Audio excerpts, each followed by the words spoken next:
Conversaremos con una víctima de agresión sexual para que nos cuente su criterio acerca de la decisión de la Asamblea Nacional a negar, darle el paso al aborto por violación, en caso de violación. La entrevista a la carta, en diálogo directo con los protagonistas de los hechos. Nos acompaña Verónica Ocaña, ella es víctima de violación. Verónica, qué gusto es siempre conversar contigo. ¿Cómo estás? Muy buenas tardes. Un gusto para mí, Gisela.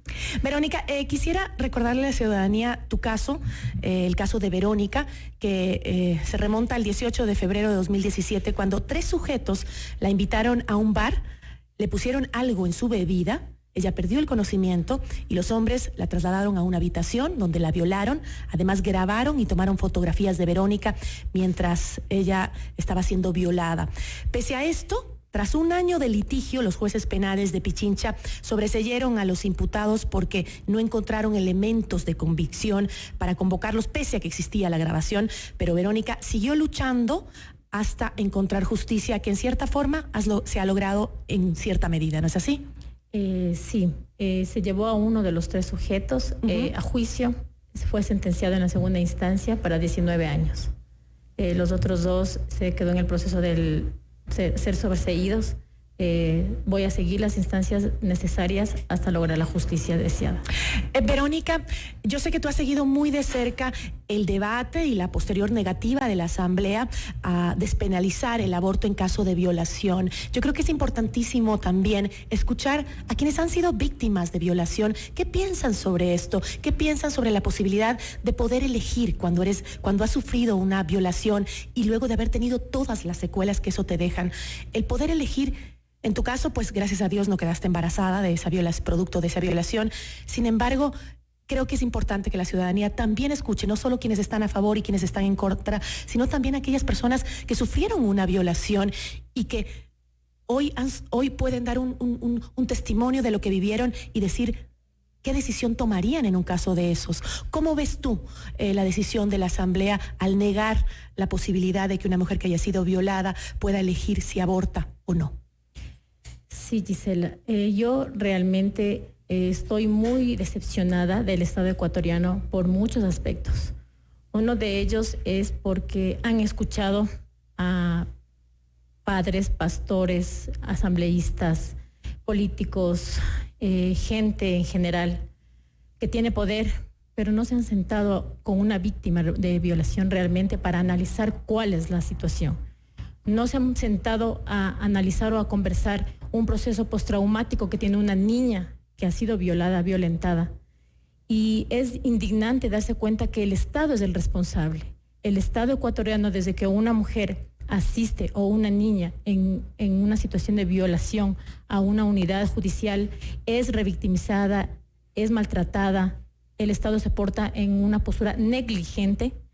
Yo lo hablo como sobreviviente de agresión sexual. No me gusta la palabra de víctima porque encierra muchas cosas como la revictimización, y yo recuerdo mucho a la agresión y a la violencia que sufrí por parte de justicia, por parte del Estado. Encima de lo que te pasó, de lo que viviste aquella noche en donde 3 sujetos, 3 cobardes, te pusieron algo en el trago, luego te violaron y encima filmaron tu agresión sexual.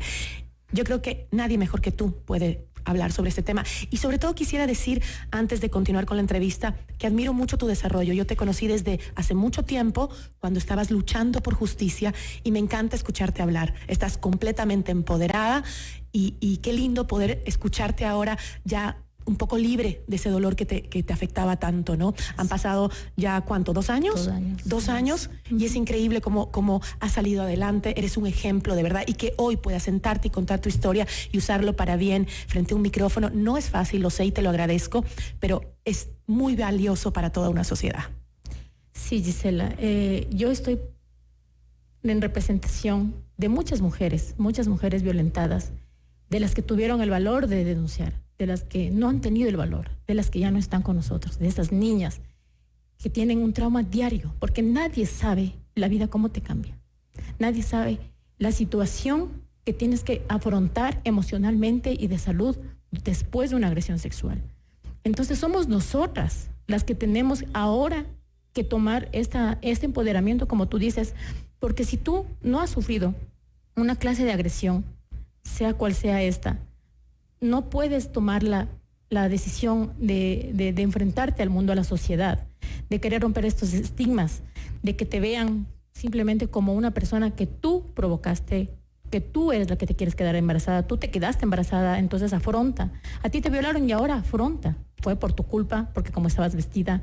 Entonces no nos analizamos como sociedad que realmente la situación siempre ha sido porque hemos vivido en estigmas, en un patriarcado que nos ha marcado como mujeres con roles establecidos y siempre como el sexo débil. Es una situación muy dolorosa, pero que me ha tocado resurgir. Lo tomo como una resiliencia, que es un dolor que ya no puedes, tú vives con el dolor. No puedes retroceder, simplemente tienes que aprender a vivir con ello.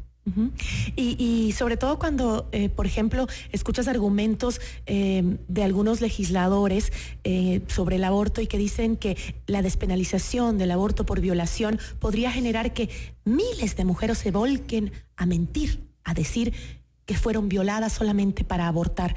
¿Qué piensas tú al respecto cuando escuchas esos argumentos? Es decepcionante, Gisela, porque estamos en un país que es democrático y que debe prevalecer la justicia ante todo. Estamos tocando el tema de un aborto legal, de un aborto libre y legal, seguro, sobre un tema de violación. Entonces, las personas que están en contra están yéndose un poco más allá, tratando de desvirtuar el tema, tratando de crear una cierta situación de alarma o de un criterio negativo a las personas que no tienen conocimiento del tema, ¿ya? Lo que se está pidiendo es el aborto, sí, seguro y gratuito para los casos de violación específicamente, porque la situación después de haber pasado una situación de violación es muy grave. Tú no sabes, para una mujer es muy difícil, para mí ha sido, y es muy difícil, y sé que son secuelas que no se me van a ir. Imagínate para una niña, para niñas de 10 años que se dan en el país, que a diario dan a luz, y hijos de sus violadores, de sus padres, porque en la mayoría son gente de pocos recursos económicos, que lamentablemente el Estado les obliga a parir. Son niñas que ni siquiera sus cuerpos están preparados. Entonces, lo que ahora estamos pidiendo, Gisela, es que la legalización del aborto debe estar acompañado de una educación sexual integral y laica. ¿Qué quiere decir esto? Que vamos a tener como mujeres acceso gratuito a los anticonceptivos. Lamentablemente somos las mujeres las que manejamos y las que tenemos que elegir, las que tenemos que decidir en un método anticonceptivo, porque también aquí viene la desigualdad de género.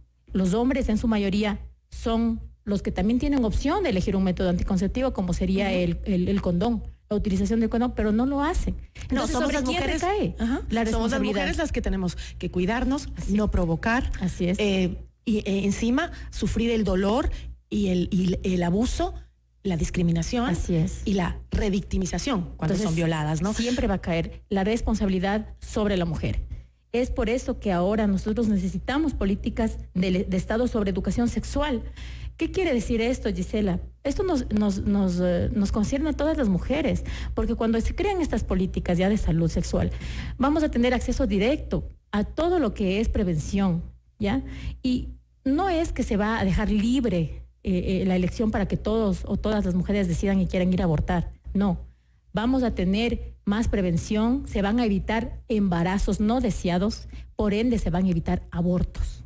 ¿Ya? Se van a evitar más traumas a las víctimas, a esas niñas que sus cuerpos no están preparados, a esas víctimas que no están emocionalmente preparadas como eso para poder afrontar otra vida. Sexual, la educación sexual, sobre todo en todos los sectores, ¿no? Y a edades tempranas, porque ya vemos que aquí el abuso sexual no se da en mujeres adultas, se da mayoritariamente en niñas y niños. Y lo peor de todo es que no es que entró un hombre por la ventana y te agredió sexualmente, no, está cerca de la gente que conoces, de tu familia, de tu entorno familiar. El 90% de los casos de abuso sexual se dan por parte de un familiar cercano, de alguien que está en tu círculo, que supuestamente debería protegerte y no lo hace. Amigos, padre, incluso tíos, primos, es ahí donde se generan los abusos sexuales, dentro de tu entorno social. Entonces, con educación, yo creo que es muy importante lo que dices, se podría lograr algo. Pero también yo creo que hay que pensar que, obviamente, no creo que nadie pueda estar en este mundo a favor del aborto. Es estar a favor de la posibilidad de que las mujeres, en caso de una agresión sexual, puedan elegir. Así es. Eso es lo que se debe, yo digo, difundir. No es, porque el aborto realmente, nadie quiere un aborto en la vida de ninguna familia. Debe ser la cosa más terrible. Es eso lo que yo digo, hay mucha falta de conocimiento, está mal difundida la información. Y yo como sobreviviente de agresión sexual, yo le exijo al Estado. Yo le exijo ahora porque en su tiempo me negó desde el primer instante de medicina preventiva, antivirales. Nunca me dieron, porque eran los representantes del Estado los que tenían que haber seguido un protocolo, aunque lo hay, no lo cumplen. A ti no te dieron absolutamente nada. Entonces era el Estado. Fue el Estado el responsable. El Estado decidió. El Estado es el que decidió si es que me daba medicina preventiva o no. El Estado decidió si se me hace justicia o no. El Estado decide si es que yo soy la persona que me tengo que revictimizar a diario. Entonces, ¿por qué tiene que ser que el Estado decida en mi cuerpo? El Estado decide en una situación que es muy lamentable, como yo digo, luego de un proceso de agresión sexual, tú no vuelves a ser la misma. Ni siquiera estás preparada emocionalmente, mucho menos tu cuerpo. Imagínate a esas niñas que se les ha obligado. Es una tortura. Entonces tenemos que tomar en cuenta que es el Estado el que ha venido siempre direccionando y queriendo mandar sobre nuestras vidas. Nunca ha estado pendiente para hacer justicia. No ha estado pendiente en los casos de salud. Entonces es inaceptable que ahora quiera decidir en una situación que pone también en riesgo nuestras vidas. ¿Cómo lograste alcanzar este proceso? Yo sé, como tú dices, el dolor de una violación ya se vive con eso, se aprende a vivir con eso. Pero ¿cómo lograste llegar hasta donde estás hoy? Porque en un principio, yo me acuerdo que solo cuando hablabas, simplemente empezabas a llorar. Ahora, ¿cómo lograste llegar a esto y a tomar la batuta de una lucha que no es solo tuya, que ha sido de miles de mujeres, como lo dijiste? Sabes que cuando yo comencé a hacerme cargo de esta situación mía, porque me di cuenta que el Estado nunca me iba a garantizar que se haga justicia o a garantizar mis derechos fundamentales como ser humano, mucho menos como ciudadana, el mismo dolor me hizo tomar en cuenta que hay más personas y que no quiero que vuelva a pasar. Yo no quise en una audiencia, como dije, que haya una otra Verónica, y a poco tiempo hubo una Marta. ¿Ya? Y hay casos así a diarios. Entonces realmente no me quiero quedar en mi zona de confort, viendo, opinando, criticando, como hace la mayoría de las provida. Quiero yo ser un ente que accione, que en algo busque el cambio, que en algo busque que se respeten los derechos fundamentales como seres humanos, mucho más como mujeres. Te agradezco muchísimo, Verónica, tu testimonio es súper valioso. Te agradezco por tener esa valentía. Verónica Ocaña, no es víctima, ella es sobreviviente de una agresión sexual. Verónica, muchísimas gracias. Así, Gisela. Bueno, aquí nos despedimos. Gracias por habernos acompañado. Soy Gisela Bayona. Que tengan un excelente fin de semana. Una buena tarde para todos.